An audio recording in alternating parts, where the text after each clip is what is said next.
Mga komunista, sila naman talaga ang may pakanani itong mga kahayup-hayupan na mga impeachment na ganito.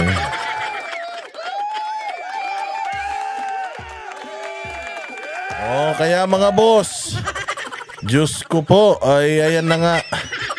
Ilagay natin, sino ba dito yung mga pumirma? Sino ba yung mga pumirma dito sa ano na ito? Babasahin ko na lang ha. Hindi ko na maipakita dyan, basahin natin isa-isa. Okay, si Ferdinand Alexander Marcos, putang ina niyan. Siya ang kauna-unahang pumirma. Tarantado talaga, no? Sobrang gago talaga nitong mga Marcos na ito. Mantakin mo yung tatay niyang engot, sinabi na ayaw ng impeachment. At kamakailan lang itong si Sandro Marcos, sinasabi niya na suportado niya ang lahat ng mga gustong mangyari ng kanyang tatay. Pero pukin ang ina niyan, siya ang kauna-unahang pumirma sa hinayupak na impeachment na ito para kay VP Sara. Animal! Ay balita ko bumabaha daw ng pera ngayon dyan. May mga kumakalat sa social media, grabe, 25 million per head. 25 million times 200 plus. Putang ina, ang daming perang bumaha. Takin mo, lumalabas, tila mo ano? Tila mo 20 bilyonis yata ang nagkaanuhan daw dito. Di umano. Kayadbahan. So eto nga, ang kauna-unahang pumirma, punyeta na yan, itong si Sandro Marcos. Sabi sa inyo mga plastic to, mga punyemas na mga Marcos na to. Mga satanas, mga demonyo, mga kupal, wala talagang aasahan sa salita ng mga putang ina nito. Kita mo naman, siya ang unang-unang pumirma, yung tatay niya ayaw sa impeachment. Nagkaroon pa ng rally ang Iglesia ni Cristo, mga bossing ha. Nagkaroon pa ng rally ang Iglesia ni Cristo dahil ayaw nila. Nananawagan sila ng stability, peace at wag nang mamulitika at wag nang i-impeach si VP Sara.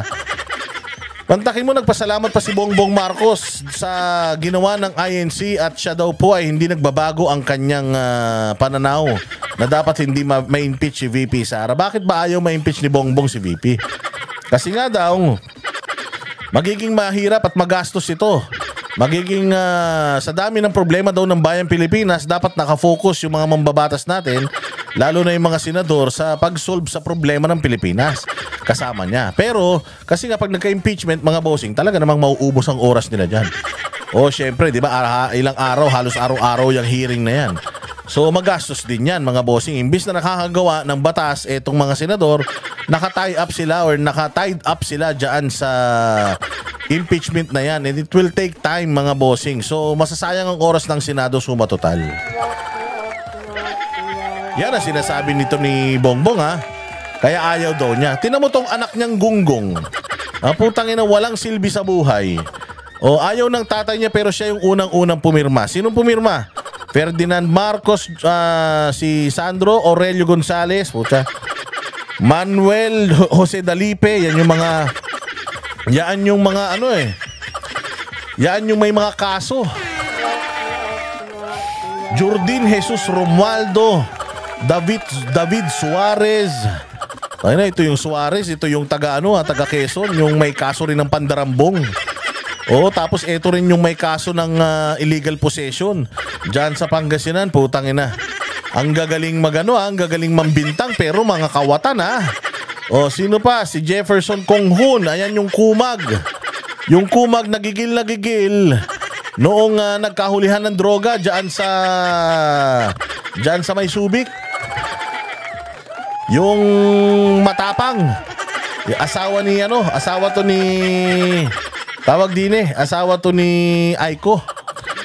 Ayan, si Paulo Ortega, syempre, yung aso, nakahul ng kahul, pati ba naman yung problema sa GAA at saka sa BICAM, sinusisi kay Inday Sara, yan po yung, yan po yung kumag, yung kupal na congressman dyan sa La Union. Si Rodrigo Gutierrez, syempre, yung sa One Rider Party List, Yung sa One Rider Party List na ginamit lang ang mga rider pero wala naman yatang ginawa tong hayop na ito para sa mga rider.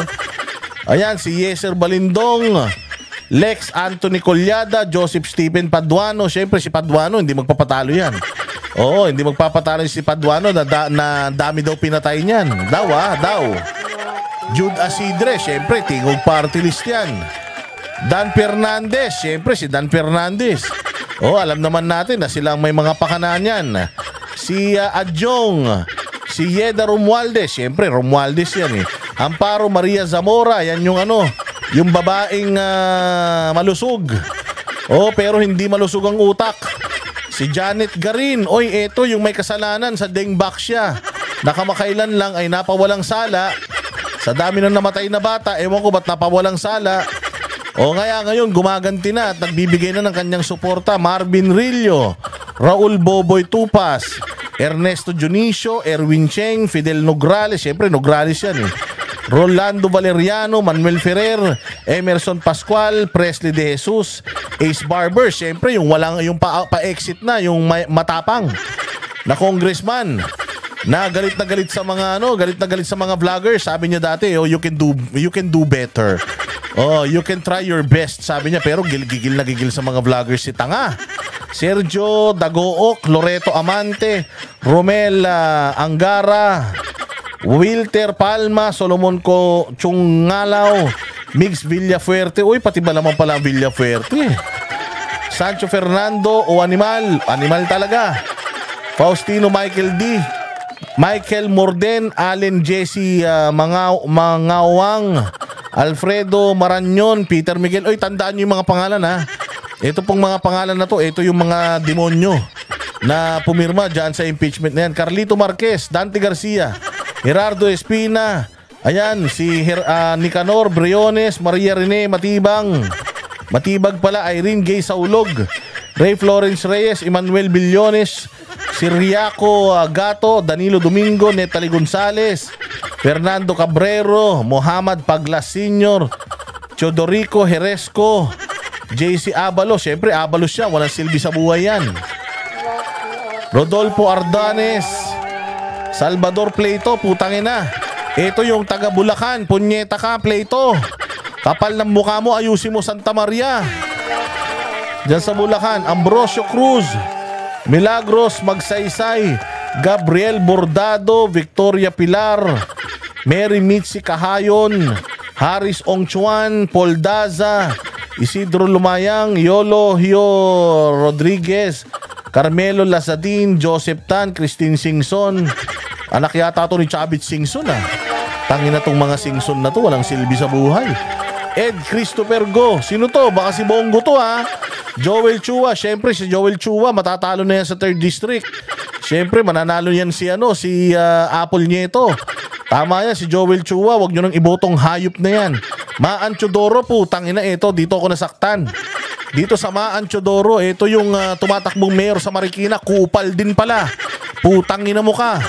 Pinagtatanggol pa kita nung nakaraang, hayop ka. Dahil ayaw ko manalo si Kimbo dyan sa Marikina, putang ina mo, magkasapakat pala kayong hayop kayo. Maan Chodoro, matalo ka rin sana, putang ina yan. Ganito pala kakupal ang mga taga Marikina. Ewan ko kung anong dahilan bakit ka sumama sa mga animal na to. Putangin na yan. Tinatarantado kayo ng administrasyon tapos kumampi kayo sa impeachment ni BP Sara. Kupal ka. Manuel Sagarbaria. Zamora, Faustino D, Franz Pumarin, punyeta ka. Franz Pumarin kupal dyan sa 3rd District. Putangin na, wala ka rin prinsipyong animal ka. Mag-basketball ka na lang, hayop ka. Ikakampanya kita para matalo ka dyan sa 3rd District ng Quezon City, buwisit ka. Juliet Ferrer,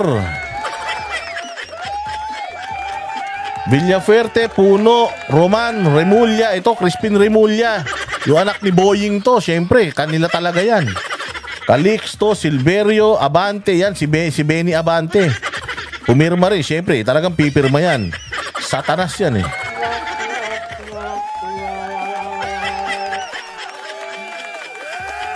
Sino tong Jose Teves Jr.? Tangina, baka naman kamag-anak ka pa ni Arnie Teves. Tinarantado na yung tsuhi mo, tatay mo, kung sino man. Pero kinampihan mo pa. Si Ralph Tulfo. Punyeta yung anak ni Rapi Tulfo. So, itong Tulfo na to, wag niyong idikit to kay Ben Tulfo ha. Sigurado ako mas malinis si Ben Tulfo sa mga to. Ronald Singson, anak ni Chabit. Kupal ka. Ang inang lahi nyo. Dapat sa lahi nyo, maubos na.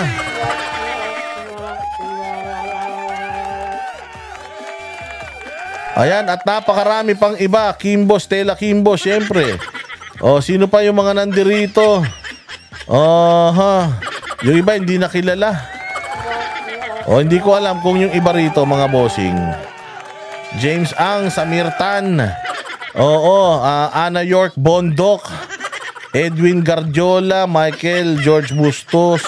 Wala na mga kilala dito. Hindi talaga kilala mga hayop na to. Siyempre, ang huling-huling pumirma, si Ferdinand Martin Romualdez. Siya ang huling-huling pumirma.